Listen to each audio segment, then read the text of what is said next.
Business in the 217 on the WMAY morning news feed. I'm Greg Bishop, and it is a shortened holiday week, and we got to thank Michelle Ownbey for joining us to still keep us plugged into what's going on in and around the business community. She, of course, is with the Springfield Business Journal. Thanks for taking time with us, Michelle. How you doing?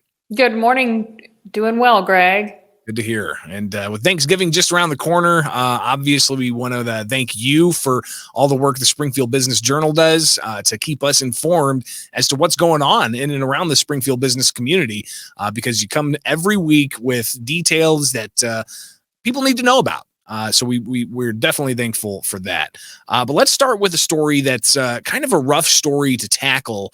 And we've seen some announcements from various businesses here and there about having to close down nursing home operations in and around the area. And we've seen some troubling reports about staffing issues across the country.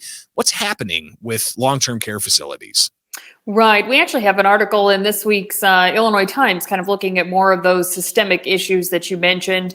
You know, I think it hit home for a lot of Springfield area residents last month when the closure of St. Joseph's Home was announced. They'd been in business over 100 years, and that was followed just a short time later by an announcement that Heritage Health of Springfield would close.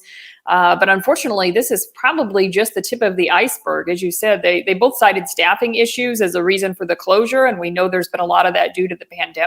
But the fact is that those issues were already a huge challenge in the industry long before the pandemic. It's just made it worse. Our article looked at a study that said, this was in 2018, so prior to COVID, the annual turnover rate for nursing home staff in Illinois was between 98% and 118%. And again, that's pre-pandemic. You've got CNAs starting out at about $16 an hour. And now with the labor market, a lot of fast food places are paying almost that much. So when you're looking at a situation where people are at a higher risk for COVID and certainly doing some very challenging work, even though they might find it rewarding, it's kind of a recipe for disaster right now. Definitely something we'll keep a close eye on as we see some long-term care facilities closing. Could that opportunity be opened up for other long-term care facilities to fill that void? So definitely something I'm sure the Springfield Business Journal and the Illinois Times will keep updated on. Michelle, let's talk about the Sangamon County Board moving forward with some decisions and renewable energy. What's going on there? Yes, again, at the state level, we've heard that there's been a renewed commitment to clean energy. They've put some pretty aggressive targets in place, 25% renewable energy sources by 2025, and of course, phasing out coal and all that by 2045. But some people may not be aware the Sangamon County Board just voted to approve a zoning change that would allow the largest solar project in Illinois to move forward. And they're looking at beginning construction as soon as next year. This is a group called Swift Current Energies. They're based out of Boston, Massachusetts, but they have offices in Illinois as well as several other states. And they're kind of a one-stop shop. They develop, construct, own, and operate all different types of both solar and wind projects all over North America. This particular project that the Sangamon County Board approved is for 4,100 acres of land altogether, primarily in southwest Sangamon County, although some of it is in Morgan County as well. And it would almost double the mega-wattage that Illinois can currently produce through solar. So definitely a big deal.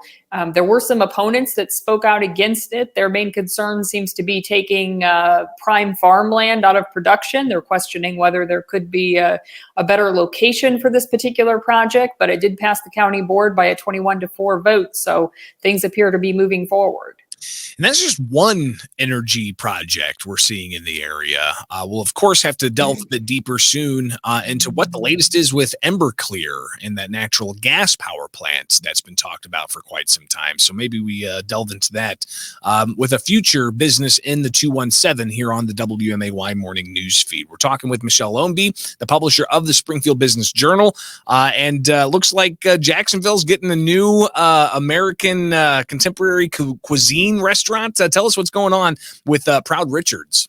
Yes, well, a lot of people probably know the name Lonzerotti's. They've been around for quite a while, and earlier this summer we announced that the restaurant had sold. A gentleman by the name of Joe Stanley, who's actually a Jacksonville native, moved to Chicago to go to culinary school, worked for a few different restaurants up there, and then came home during COVID, when everything was shut down, and decided that would be a good opportunity to do his own thing. So he purchased that former Lonzerotti's building over the summer, has been extensively remodeling it, and they are actually doing a soft opening this week with a grand opening on Saturday. And of course, a lot of people, including myself, were big fans of Lonzerotti's. But if you go there expecting, lasagna and spaghetti on the menu, it is no longer anything close to the Italian fare that Lonzerotti's served up. They've put out their preliminary menu. It's going to be very seasonal, farm to table type of thing, contemporary American cuisine. So you can get some seared halibut, some braised pork shank, squash carbonara. Again, long way from the spaghetti and lasagna that you might have expected at Lonzerotti's, but they're already getting rave reviews just from posting photos of the food online. So I think a lot of folks from Springfield may be wanting to make the drive to check it out. Always ready to take in some new cuisine, especially if it's got that farm to table feel to it. Michelle Ownbey, Springfield Business Journal, talk a bit about how people can get more information about the work you guys do.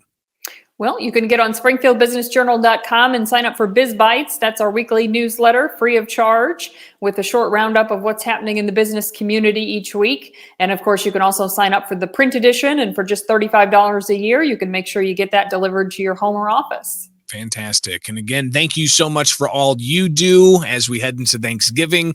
And we'll definitely talk again next week. All right. Thanks, Greg.